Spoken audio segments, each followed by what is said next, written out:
नाशिकमधील सिन्नर बस स्थानकात एक अतिशय भीषण अपघात आज घडला आहे। या ठिकाणी वेगात आलेली महामंडळाची एक बस थेट फलाटावर उभ्या असलेल्या प्रवाशांमध्येच घुसली। यामुळे एकच गोंधळ उडाला। प्रवाशांची मोठी आरडाओरड झाली।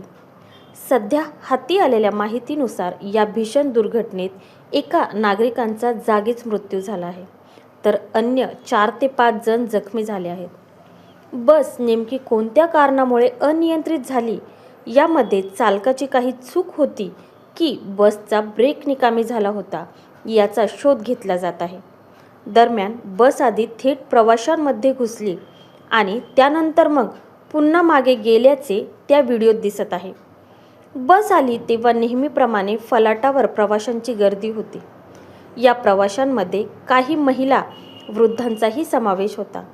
भरधाव बसची धडक बसल्याने प्रवासी गंभीर जखमी झाले आहेत। बसने धडक दिली आणि पुन्हा मागे गेली तेव्हा प्रवाशांची मोठी आरडाओरड सुरू झाली। फलाटावरील अन्य काही प्रवासी मागे गेलेल्या बसकडे धावल्याचेही सीसीटीव्ही कॅमेऱ्यात कैद झाले आहे। तर अचानक घडलेल्या या भीषण दुर्घटनेमुळे सिन्नर बस स्थानकात प्रवाशांमध्ये प्रचंड घबराहट निर्माण झाली आहे।